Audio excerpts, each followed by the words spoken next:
Justo esta época de oro de la Edad Media llegó a su fin.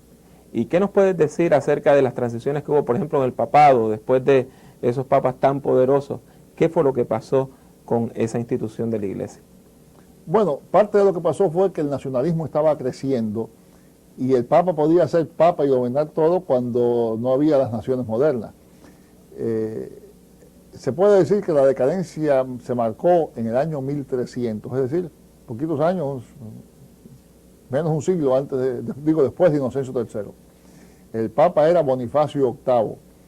Bonifacio VIII proclamó una bula es un edicto papal, que se llama Unam Sanctam, la iglesia es una santa, y en esa bula él exageraba el poder del Papa y declamaba para el Papa cuanto poder pudiera haber, y es el momento más grande, lo más grande que el papado ha dicho nunca sobre su poder político, etcétera, etcétera. Pero el mismo Bonifacio VIII fue el que empezó esa decadencia. En esa época había una gran tensión y hasta guerra, una guerra que duró 100 años, entre Francia e Inglaterra. Y unos súbditos del rey de Francia se metieron en el pueblo donde estaba el Papa, que en esa época no era Roma en ese día, estaba en otro pueblo en Italia, y lo capturaron, lo abofetearon, lo montaron en un burro al revés, lo pasearon por todo el pueblo, se burlaron de él, y a partir de entonces el papado perdió mucho, mucho prestigio.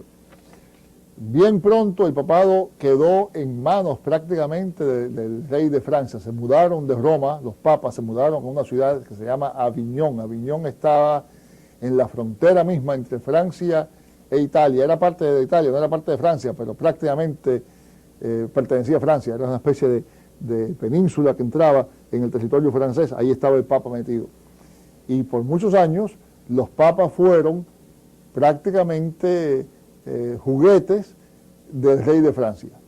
Ahora imagínate lo que hace eso cuando Francia está en guerra con Inglaterra, y esa guerra no solamente involucra a Inglaterra, sino a medio mundo, porque entonces Escocia está, por estar en contra de Inglaterra, está a favor de Francia, pero entonces como Francia está de un lado, pues Castilla está del otro, y como Castilla está de un lado, pues Aragón está del otro, y en Alemania pasa algo parecido, de manera que toda Europa está dividida, y el Papa pertenece a una de las dos facciones. Eso naturalmente no cae muy bien, y quiere decir que empieza el papado a perder poder, prestigio.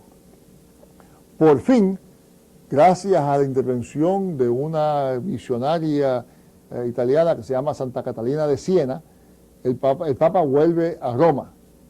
Pero entonces, los cardenales franceses no están contentos con eso, eligen otro papa y ahora hay dos papas, uno en Roma y otro en Aviñón. Y claro, Francia y sus aliados en la guerra dicen que el de Aviñón es el papa de verdad, Inglaterra y sus aliados en la guerra dicen que el papa de verdad es el de Roma, y ahora resulta que están divididos entre dos los papas. Cada uno de ellos sigue con sus sucesores y hay toda una línea, eso es lo que se llama el gran cisma de Occidente. La gente se escandaliza, hay que darse cuenta de lo que eso significa. Cada país está dividido, hay un obispo que dice que este es el Papa, el otro dice que el otro es el Papa. ¿Cuál es la iglesia verdadera? Toda una división tremenda. Y entonces, de ahí surge la idea de llamar un gran concilio para resolver las cosas. Se reúne un concilio y el concilio determina que vamos a quitar a aquel Papa y a aquel otro, ninguno de los dos es de verdad, este que vamos a nombrar ahora es el de verdad, y nombran otro. Y ahora lo que pasa es que hay tres papas. Así que de ahí para adelante el poder del papado fue cayendo cada vez más y cada vez más, de manera que hacia fines de la Edad Media, pues se pensaba que el papado ya había perdido todo. Poco a poco se va resolviendo, llega el papado a pertenecer a una sola persona, está todo el mundo de acuerdo en que el papa es fulano de tal que está en Roma y toda una serie, pero esos papas ahora pertenecen a lo que se llaman los papas del Renacimiento. Son papas que están interesados en las artes del Renacimiento. De ahí viene la bella Roma.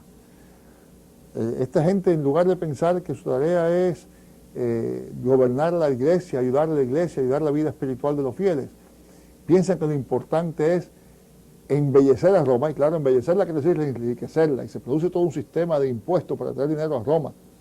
Y todos esos bellos edificios, inclusive la Catedral de San Pedro, son el resultado de esa época. Y todo eso crea un resentimiento enorme en el resto de Europa, porque parece que los papas lo único que quieren es llevar todas las riquezas hacia Roma.